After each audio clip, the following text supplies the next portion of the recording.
Okay. Okay. We're live. Right. Finally. Awesome. Awesome. Thanks so much, Cody, for joining me. I'm super excited for this. And whoever else is joining us, I hope that you have a notebook and a pen, and beware that your hand might get really tired because Cody's got some super valuable stuff to share. So because people probably don't know who you are in this group, can you give us a little background on who you are, what you do, and actually how you got to this point of what you're going to share with us today? Yeah, for sure. So my name's Cody Birch. Thank you, Amy, for having me on. It's going to be a lot of fun. And I run a digital marketing agency that's still part of what I do. I've been doing that for 4 years, helping people with their online marketing campaigns, their list building, their lead generation, their email marketing, their Facebook ads, so they can get more leads and make more sales and have more time and money freedom in their business. And so typically I work with experts, authors, coaches, people like that that need those types of assets built in their business so they can help people and reach those that they feel called to serve with their solutions. So that's what the agency side does. I also have a membership community called the FAM, which stands for Funnels and Ads Mastery, and it aligns with my family goals. I've been married for 18 years and have 3 kids and live here in Colorado Springs. And so a family is really part of my business. And so it's a clever little play on words to have that as a membership community where those people can feel supported, because I don't know about you, it feels like the online marketing tools and tactics and templates and the technology, all that stuff, it keeps changing and it can leave people feeling frustrated or confused.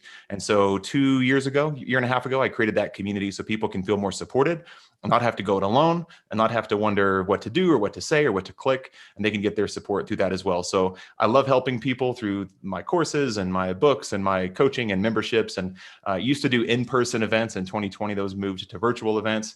But I always am getting creative on ways that I can help people with their problems as it relates to marketing their business and growing their email list and getting more sales. Awesome. And every word of that you've said, like offering the value and, just the different things, like how it aligns with everything. You've been a mentor to me, believe it or not, since I started my business, just when we met through Healthpreneur. And so I really appreciate all these things that you do. And they're so valuable, especially because you said like the world is pivoting and we've changed to this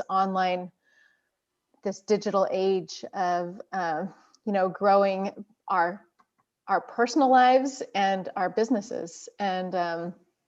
And besides these groups, these membership groups that you are starting, and I got this because I listened to your podcast, which I love too. It's called Cody Built a Business. And on your podcast, you were talking about this process that you go through to create this really easy stream of revenue. And I believe that anybody who is, a wannabe entrepreneur, an entrepreneur now, or even just toying with the idea, can do something like you're starting now. Can you talk a little bit about that and what it is? Yeah, sure. So how I help people with their marketing, it goes through a 5-step process, and it takes that idea into recurring revenue. That's the starting point and the ending point. But we can't start at the recurring revenue part. Typically, we need to validate our idea, make sure it's something that people want to buy before we go to all the trouble of making it. And I use a process called a laid back launch to do that. So that's step 1. We do the laid back launch, we validate the idea, get some customers, make some money. Then if we want to do what I call a spotlight launch, which is what more online marketing people are familiar with. It could be a video series or a series of live webinars or a 5-day challenge or a summit. Those things are all fine, but they're all a nice setup to actually selling your course, membership, coaching program, etc. What I see people do too often, incorrectly, in my opinion, is they go out of order and they start with that full detailed program and they hire copywriters. And in some cases, it sounds like I'm exaggerating. This isn't common, but it's a kind of funny example. They'll hire a film studio and they'll have a 2-camera shot on like the little train tracks thing to get the really cool motion graphics. And they'll have a makeup person and they'll have a wardrobe change and they'll have somebody doing their hair. And that can cost thousands or tens of thousands of dollars in some case before you ever know if anybody's going to buy your course or your program. And so rewind all the way back to the beginning with this laid back launch process. It's a strategic series of social posts and human-to-human conversations to validate your idea before you ever launch it. And we can get into the details of it here on this chat. But we're trying to identify people who have the problem that we can help them with. And then we enroll them in our vision of what the direction we're trying to go. I call it a missional manifesto. So when we have our missional manifesto saying, I'm headed this way, here's what where this train or this boat or this vehicle is headed. If you have this problem too, and you'd like some relief and you would like some simplicity and easing that pressure valve that you're feeling right now as it relates to the problem that you just admitted you had, I'm looking for 10 people or looking for 20 people or looking for 50 people that want to come with me on this journey because I've figured out the thing that you said you had a problem with. And I'm thinking about making I'll just call it a program, because it could be a course or a membership or a mastermind or something like that. And so that's the big picture. The goal is to validate our idea and get customers before we build anything. You want to hire the 2-camera shot with a little train track thingy in the future? Be my guest. But don't start there. Start with validating your idea and seeing who has the problem that you can help them solve. I love that so much, because you're right. Like I think what we've been taught in the past and what we see as entrepreneurship is building this and having this and making it all perfect and having the house before you move into it. But what you're talking about actually is building the house from the ground up with the people that you're inviting to come along with you and do this with. So yeah, I call it the process is separating the decisions from the details. So an example I could tell my wife, when his name was Christy, say, hey, Christy, do you want to go to, I don't know, do you want to go to, I was going to say get ice cream. Let's make it more fun. Do you want to go to Hawaii? She'd be like, yeah, I'm in. Like, I don't need to know when. I don't need to know what flight we're on. I don't need to know what they're serving on the airplane. I don't need to know what hotel we're staying at. I just would like to go. And eventually she would need to know those things. But in the beginning, we need to see, like, anybody want to go? I was going to go to Hawaii. I've got 2 tickets. Christy, my wife, do you want to come with me? She'd be like, yeah, I'm in for sure. And then later on, you sort that stuff out. So the ice cream thing is maybe a more realistic example. I don't need to explain to my kids the turn-by-turn navigation instructions of how we're going to get ice cream, what flavor we're going to get, how many ounces is it going to weigh, how many bites is it going to take, which table are we going to sit in, what color are the chairs, what song is playing on the radio. It doesn't matter. Those are the details. We need to separate the decisions first. And so a practical example that really hit home last year with the COVID stuff, my wife has an in-person boutique, very successful event production business. And it was all sidelined. In 1 week in March, she didn't lose all of her clients. She had to cancel or postpone all of her client events on the calendar. And in that industry, we were sitting pretty in January and February because she had all of her events booked for 2020 and a lot of events on the calendar already for 2021. So we were sitting pretty comfortably saying, this is awesome, the types of revenue you can make and the people you can help and the events you're going to do. And within a week, those were all gone. So I've sat idly by, helpless, watching her cancel and postpone these events. Income went down to zero. After the shock wore off, a few weeks later, she decided to teach a course. She said, well, I still want to help people. I still know how to do this. I know how to put on great experiences. We'll just move it to virtual events instead of in-person events. And so she did what we're talking about here. She did a laid back launch. She didn't build a thing. She was a little skeptical, but I've done it 5 or 6 times and said, no, trust me, post this, talk about this. She had no email list, no influence, no fans, no followers, no nothing, like under 100 on all platforms, except her personal Facebook. She has, but not thousands of friends. I don't know. She has 500 to 1,500 friends on Facebook. So she was like, this isn't going to work. I don't know anybody. It was like, no, trust me. They've been seeing your pictures of the Shangri-La and of the Soho Met and of the awesome hotel in New York City. And like, people know more than you think about your position in their brain as somebody who puts on great events.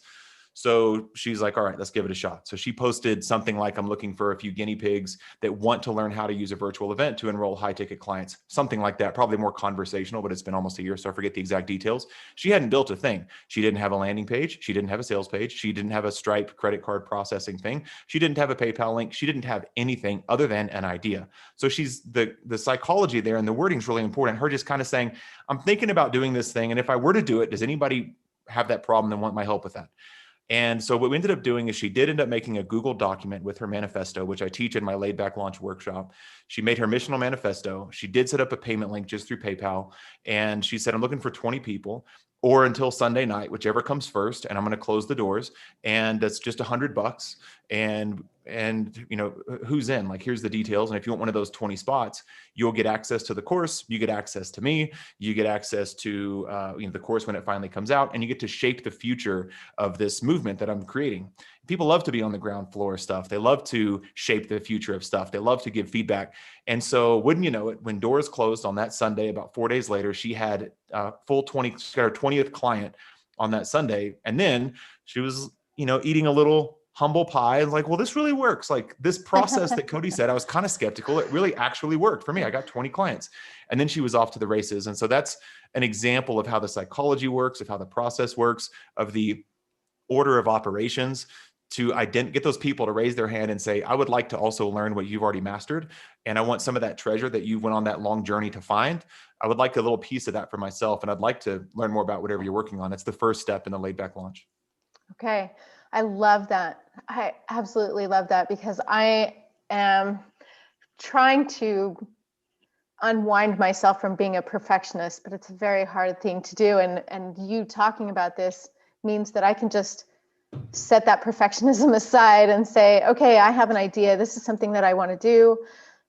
This is something that's valuable to other people because for whatever reason, whatever that idea is, I'm sharing it with people around me, with my friends and family. And so there's got to be people, out there that will pay for that. So what is the next step then once you have an idea to find the right people? Yeah. So I start to ask a couple of sorting questions on my newsfeed. I'm most well known on my personal Facebook feed. I don't have thousands and thousands of followers on any platform. A few more than my wife, but I'm by no means really well known where I can just, do a Facebook Live or a Clubhouse or something and get thousands of people paying attention. That's just not the case. So you start with wherever you have the most influence. For me, that's my Facebook personal newsfeed, and you post one or both of the following posts. Not at the same day. Give it a couple days in between. The first one is called an I'm Thinking About post.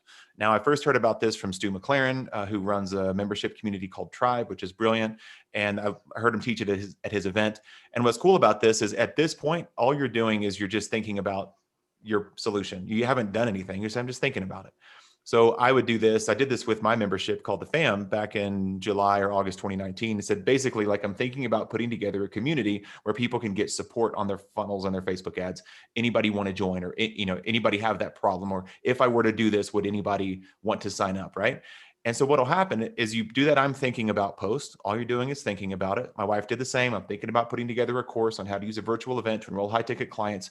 Who's in or who, is that you or comment below if that's you or something like that, right? Encouraging a little bit of action. And then people do the darndest thing. They start to like, comment, and share that post. And you don't need thousands. You're just trying to validate the idea. So mine got, I would guess dozens. My wife's probably got a dozen or two, but enough to go, okay, cool. There's people that would like to pay attention to this thing. And then you follow up with those human to human conversations. You can comment right in the post, or you can then, comment, send them a private message and say, hey, Amy, thanks for commenting on my post about this virtual event course I'm putting together. Would you like more information about it? Or are you thinking of doing a virtual event? Or what's your experience been with virtual events? Or starting to have a conversation. You don't pounce. You're not like, here's the sales page. Here's my PayPal link. Because there probably is no sales page. It's probably just a Google Doc. And so then you can say, well, I put together a document that outlines my vision for that. It's a little rusty right now, a little rough around the edges, but you can see the vision is there and the passion is there. Would you like to see it? Something like that, right? And then they're like, yeah, of course. Or some people might say, no, never mind. I changed my mind. That's okay. No problem. You didn't do anything. You just made this Google document or this online document and sent it over to them.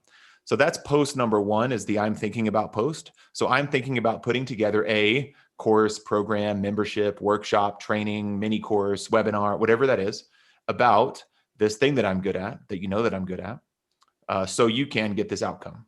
Who's in? Something like that, right? So I'm going to put together a course on how to use funnels to get your first 5,000 leads. Now, if I'm rewording that in the moment, I probably wouldn't say to use funnels. I'd say I'm putting together a course on how to get your first 5,000 email subscribers with you or something like that. Like that sound, even now, just riffing on that, like that sounds better than giving away the methodology. Like I'm thinking about going, to get frozen yogurt by turning left, right, left, right, right, right, right, left, or left. Then we're going to sit like, okay, time out. Too much detail. Just big vision. What will it allow them to do? And then that'll help sort people out. That's post number one. Post number two is I'm calling it like the who wants it post. It's a little bit advanced, like part-time ninja, like a ninja on the nights and weekends.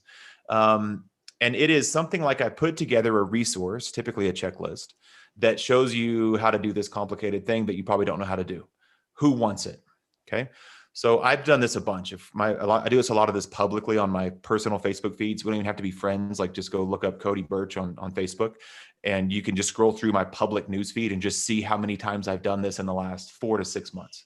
So I'll say something like, this is a true story. I was watching a Monday Night Football game last fall, and I get so many questions about Facebook audiences that I just put together a checklist with all of the audiences that I use on any campaign in any niche. Who wants it? It had hundreds of comments within probably a day or two. I did this in January. I said, I just put together a Trello board with all of the steps, the meticulous steps I go to launch any course or program. Who wants it? That had the most viral I've ever gone, 400 and something comments within a few days. It was crazy. Like I posted that and like went to the gym and came back and realized, I think I have a problem. This is unmanageable. I got to follow up with these people now and have these unscalable human to human conversations. So now I'm in the DMs of everybody saying, hey, like, here's the Trello board. Here's the Facebook audience checklist. Here's the stuff. So that implies you have to have something of value, typically a checklist, because that's the easiest place to start. My Facebook audience checklist has no formatting, no pictures, no graphics, no video, no nothing, no header, no footer, no logo, no colors. It literally is a checklist of audiences with a little bit of commentary in a Google Doc. It's probably, 5 pages. And if you're like, ooh, I want that, I think it's at codybirch.com/audiences or something like that. Something like that. You can go opt in for it and get it now. It's free, but you got to go opt in. So that's a little bit advanced, right? But you're still saying like, who has this generic problem that I can help them with? You're not inviting them. So it's an additional step. And I'm happy to brainstorm some ideas with you here. But my wife did this saying, like, I just put together a checklist of all the organic places you can promote your virtual event. Who wants it? Right. So that was hers. And if they raise their hand and say, I'd like that. Well, what does that mean? They're thinking about doing a virtual event. They've considered doing a virtual event. They would like to know how to promote a virtual event. They might have a virtual event on their calendar. If you're never planning to ever host a virtual event ever, you probably don't care about that checklist, and you're not going to waste my wife's time with a conversation. So it's a nice sorting question. Sorting, my Texas accent kind of comes out when I say sorting. So it's a sorting checklist, and you're just sorting people into different buckets. Like of all my friends, who wants this checklist that I've made? And then you can have a conversation with them. So those 2 posts, I think, would get you dozens, if not, let's just say dozens, maybe over 100 one-on-one conversations now with people that are interested in the subject matter that you teach. I know that was a lot. Does that make sense? Do you have questions about that? I want to brainstorm some ideas. Well, I mean, I think that this is a gold nugget because often we think, okay, I need to go out and find the perfect people that are ready for this, when really it's just an invitation to say, okay, I really don't know where people are at in their lives, in their businesses, whatever, but this is something that I can help with. So you're totally coming from a place of service, which I think I know that I did when I was starting my business, was thinking, okay, how can I sell myself? I have to sell myself. I have to put myself out there. It's really uncomfortable. When this is just a slight mind shift to saying, okay, I have something that can help somebody else. So who would like this thing that can help them? And then I'll know whether or not I need to take that further. So once you've weeded these people out or invited them to you, what's your next step? So yeah, you're exactly right. It comes from a place of service and I'm being honest. You can manipulate people and manipulate the marketplace or manipulate your news feed or wherever you show up. Like if you're like, no, I'm big on Instagram stories. Perfect. Put this in your Instagram story. I just made this checklist. Who wants it? And use the poll option, yes or no. And the people that comment yes, I guess if they comment no, then they'll just probably swipe by it. But then you can follow up via DM and then move them down the conversational pipeline there. But you're getting the behind the scenes here. That Trello board, here's the real truth. I did not know it would take off like that. Hand on my heart, I did not know that many people would want it. I also hadn't made it yet. So I was like slightly dishonest because I didn't know it would blow up. That's why I felt like a pit in my stomach. I came back and saw there were easily 100 comments within an hour. Me. Send it. Wow. Like, I had to make it. I was going to make it. I had to make it for a client. Like no lie. I wasn't like gaming people. I wasn't gaming the system. I had to make it, was going to make it anyways. Don't got to reinvent the wheel. Here's how to do it step by step in this free app called Trello. Did not know it would take off like that. That's when I felt a little nervous. So I was like, I got to wait a day because I got to make it now. I was going to make it anyways, to be clear. I'm never saying be dishonest. And then the second thing I wanted to share is in my face. Go ahead. Well, I was going to say though, but what you are saying is sometimes just sharing an idea is enough to say, okay, I can make this thing, or I can sell it before I've even made it. So Yeah. I love that you said that, like, you didn't have it, you were going to make it. You just wanted to know if anybody else wanted it too. And it turned out to be a real need. Yeah. And now that today you can go buy it. I mean, I sell that Trello board as a low ticket sale because obviously it's been validated in the marketplace. And so that's something I believe in as well. And also a cool thing about this flow, people could have said, nah, or they just could have kept scrolling. So I could have come back from the gym an hour later and had 0 comments. I'm like, okay, I'll just delete that post. I guess nobody wanted that, but no, I had to do it anyways. No problem. I'm just not going to share it with anybody. I'm never going to sell it. Like it's a thing that nobody wanted. Good to know before I made it, or before I made a full sales page or a full webinar trying to sell a Trello board. Good to know nobody would have wanted that. The second thing is in that Facebook audience checklist, page 1, which might still be true. If people go download that checklist, page 1 is a kind of a sales page saying, hey, my name's Cody. If we don't know each other, which is true because it's a lot of cold traffic that hits that page, here's why I exist and how I show up. And here's my worldview. And here's how I help people. And then, by the way, this audience checklist is hopefully super helpful. And then here's the next thing to do. And right now it's probably selling my ad writing class. I have like a conversion ad copywriting class. So it just has a link to it saying, hey, if you want to learn how to use these audiences now, to then go do the next thing, which is write a great ad, click this link. It's $37. You can go get the ad class.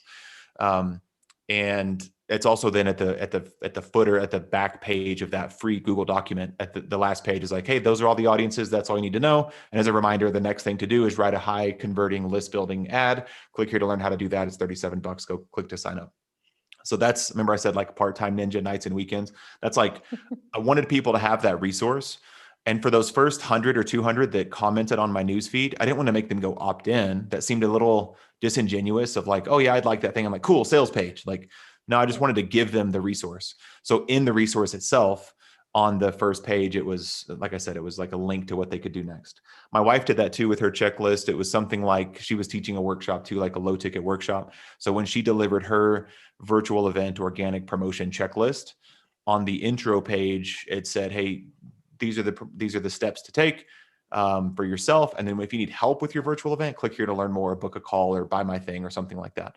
So we can leverage those steps of step 1, who has this problem in the newsfeed or in your Instagram stories or on LinkedIn or wherever you're showing up in a Facebook group. You probably can't do this in other people's Facebook groups. It seems a little self-promoty, so you probably can't do it, but on your own assets, your own resources, go for it. Also, if you have an email list, you can email your list that same thing too, saying, hey, I did it with my email list, saying, hey, I put together a Trello board that shows you how to do this. If anybody wants it, just reply back and I'll get it to you. So I wanted them to open the email. So the subject line was, do you use Trello? Because still I don't know how many people that are watching this have ever heard of it. It's not like this ubiquitous household name necessarily. It's pretty popular, but I wanted to see who uses it. If you do use Trello, you probably open the email saying, well, yeah, why? And they had to reply back, which helps my email marketing service provider to now have these conversations with my email distribution list. And now we're having conversations there too. So step 1, decisions from details. Who wants this thing? Who wants to pay attention to this resource I made, or who wants to go along with me on this journey I'm about to embark on? And then step 2 is those human to human conversations. And then whenever you're ready, step 3 is you get them however they can sign up and become a customer. So to be really clear, this is a little bit inconvenient, but I wanted to kind of prove a point to my wife and said, I want to prove it to her. I wanted to prove it in the marketplace so I could have this story to tell later, but it was a little inconvenient. She set up her paypal.me link, which if you don't know how to do that, just Google, how do I set up a paypal.me? So it's like paypal.me/ your name. And that was the easiest way to take people's money. Instead of setting up a Stripe or a Sam card or a Thrive card or a Kajabi or whatever, you can just go to paypal.me, send me $100 or whatever your price is, and you're in. I had a client do this and he used Venmo. Like, that's fine. If your people use Venmo, have them Venmo you $300 or whatever your price is for your founding member launch or your laid back launch, and they can become a customer that way. So whatever's the easiest way for you to get money from somebody else to you, PayPal, Venmo, Cash App, Facebook payments, they can send money through Facebook Messenger. It's crazy. It's easier than ever now to get paid, which I think the bar has been lowered, and that's helpful for all of us.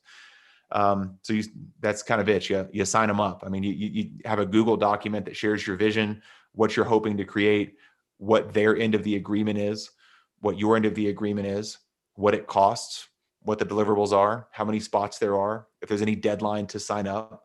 It's fairly conversational, as you can imagine. That's why I'm kind of saying them quickly, because you need to hit on most of those points and not like, if people are like, slow down, I got to write the script. No, there really isn't a script. Just like, share the vision. What are you doing? And I teach this in my laid back launch workshop. I give you the script and give you a missional manifesto script, but I kind of go beat by beat of the 4 or 5 big points of a proper missional manifesto, where you're getting people to say, I want to be a part of that. And then they can go, give you money in some way. That's awesome. So in our last minute here, how can, if they want to go deeper with you and create one of these laid back launches in their own businesses, or even, like you said, a weekend warrior, side hustle kind of thing on the weekends, how can they work with you? Yeah, it's really easy. You just go to laidbacklaunch.com, and you can read the full information of what's included. It's a little workshop. It's on demand. If you go there, you can sign up immediately. You can watch it. It's about a 60-minute workshop broken into 5 shorter videos, and you can watch it on demand. I throw in some bonuses, like I mentioned, the Missional Manifesto template, a 14-day checklist of exactly what to do every single day as you go to execute your laid back launch. So you're not curious, what do I do on day 1? What do I do on day 2? It breaks this conversation you and I are having into those steps with dates and with deadlines to go do that. And I make it as easy as possible. It's for sure, if you have an idea for a course, membership, or program, this is where you should start. If you're brand new to business, you should start it this way. My wife was kind of brand new to online business. She had a successful offline business for years. This is where she started. I had a client that's a successful author, and he's working on a course. I said, well, time out before you do the course, do this. And he got 12 clients at $300. And so he made $3,600 with his laid back launch I think he did a 4-day open cart. I was like, here's a Google Doc, make it say this, set up your Venmo or whatever, like make it do this. And he said he was going to try to get 20. I followed up a few days later. He was kind of disappointed. I was like, oh no, what happened? So I didn't get 20. And you already know the punchline, but I said, well, what happened? He's like, well, I got 12. I was like, dude, you got 12 people? You haven't made anything. It was just an idea. You didn't have a title. Like, you had a Google Doc and a Venmo link. Congratulations. You need to reframe your expectations. Yeah. So whether you're just getting started or whether you've been doing this for a long time, any new product, and again, if you go follow my newsfeed, you'll see like, oh, I see what he's doing here, because I did this as recently as today's Wednesday. I did it 2 days ago. Say, hey, I'm doing a training on the whatever this process. Like, hey, I'm thinking about hosting a training on how to make $1,000 a day from a simple 1-page website. Who's in? And it had like, not hundreds, but it had like 30 comments. So I followed up with those 30 comments, and it's like, hey, here's the link to sign up for the training. But I just do this all the time. I'm just very conversational in my newsfeed. So anybody can do this. You don't have to be a copywriter. You don't have to go build anything. You don't have to do any of that stuff. So I love it. This is my main thing I'm most excited about right now, this laid back launch idea. So for people that want to check it out, go to laidbacklaunch.com. That's awesome. I think once we get off this call, that's actually something I'm going to do too, because I've been a part of bigger launches, and it takes a lot of prep work to go through, like the pre-launch runway and all the emails, and having to kind of have the framework of the house set up. Whereas this laid back launch is like, I have something might be useful to somebody else, and so I'm gonna see who else needs it. So I think this is awesome. Thanks so much for sharing all that, Cody. I really appreciate it. Yeah, you're welcome. Thanks for having me on. I appreciate it. Yeah, it was great. And hopefully we'll see you soon, and enjoy the cold weather of Colorado. I think it's the snow. It's coming. Yeah, I can tell it's coming. All right. Well, all right. Well, thank you again so much for everything you shared. And for everyone watching, we'll make sure to share the links below to Cody's profile if you want to follow that. And then if you want to, excuse me, join in on the laid back launch and figure out all the details and anything else, we'll share those in the Facebook group as well. So thanks so much for joining us, and make it a great day. We'll see you guys later. Bye.